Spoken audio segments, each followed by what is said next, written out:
Hey, good morning. Let's go over today's trade plan. In the overnight session, we were using 64 to 66 as support, and that's the area where responsive buyers were active. And from there, ES has simply been balancing within a range. At this point, heading into the open, we're going to be using 65 to 67 as the initial support zone, and holding above it, the buyers still have a shot at entering the market and pushing ES back up towards the 76.75 pre-market resistance, the 79.75 prior VPOC, and the 81.5 to 83.5 initial resistance zone. So if we look at the market structure, the main question that we're trying to answer right now is whether the breakout that we saw from 2 days ago is still intact and valid, and whether it's going to stick or if it's going to turn into a failed breakout attempt, and then the market is simply going to drop back into the range and the balance that it broke out from. Now, holding above 65 to 67 on the larger time frames still leaves the buy side in control. So we can see that, we had about a 3-day balance that we broke out from, and now we've simply been balancing, but we are holding that breakout area, right? So far, we are holding that breakout, and as long as we're holding 65, 67, that breakout can technically still remain intact, and the buyers can still push it up to 81.5, 83.5, and the 79.75, and potentially even break out from there and go up to 91.92 and 94.5 to 96.5. So as long as initial support remains intact, that bigger picture upside scenario can actually still play out. Now, if we get a break of 65, 67, then that scenario starts, coming into question, and it would lower the odds of that bigger picture upside move.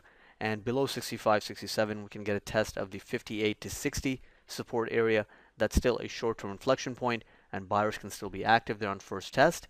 And then if we break 58 to 60, that would confirm that this is a failed breakout attempt. And at that point, we would simply be dropping back into the prior range and the prior balance that we attempted that breakout from.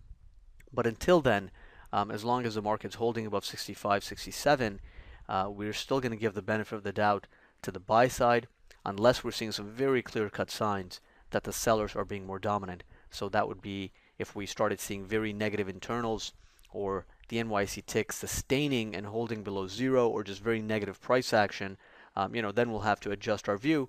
But if we're not seeing any of those things and the market is kind of neutral, then it's better to give edge to the buyers above 65, 67 for a move back up to the prior VPOC and 81.5 to 83.5.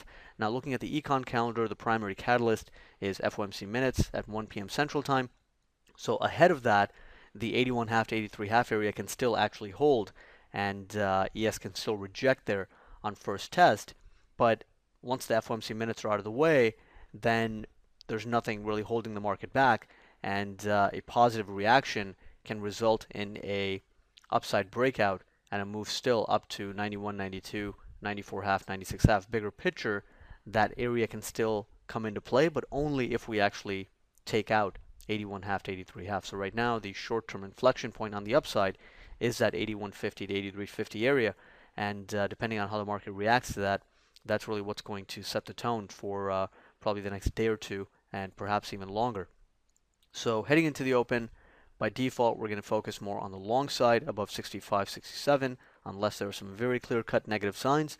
We're going to give buyers the benefit of the doubt that 65, 67 can hold.